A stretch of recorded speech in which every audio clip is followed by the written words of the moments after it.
That umpiring business was fun most of the time.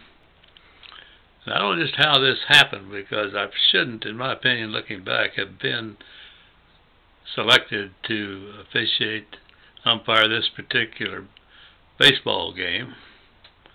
But I was. Maybe I was a selection because some wiser, older umpires said, "You want me to call that game solo, no second official?" But, all I know is I was asked if I'd call a game between the Enid 12-year-olds and the Tonkawa 12-year-olds.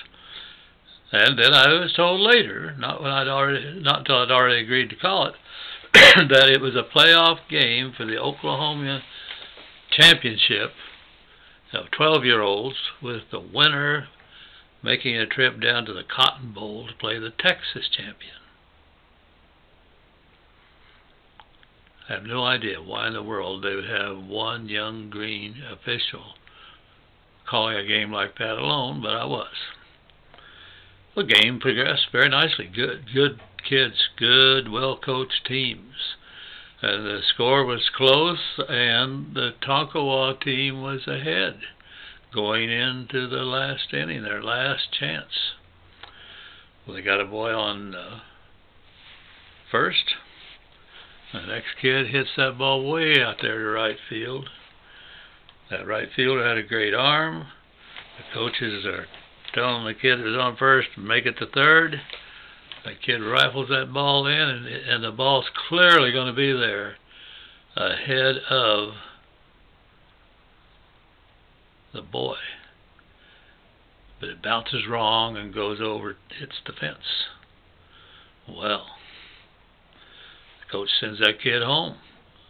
And that's the run that's going to tie that game up. Well, I was right there close. Now I'm watching. And amazing.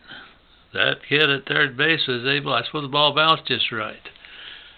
He was able to get that ball and rifle it to the catcher standing right behind the plate. I think he thought he was standing on the plate. He's standing behind the plate. He has that ball in his glove when the other kid is a step away from the plate and starting to slide.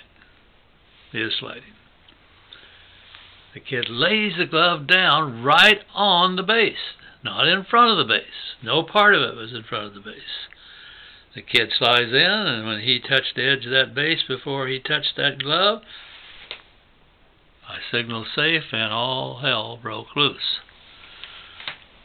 I really was not afraid for my life, but I tell you, I was aware I was going to be lucky if I didn't get some pop bottles or something else thrown at me. And you know who was the most radical? The mothers. Oh my goodness.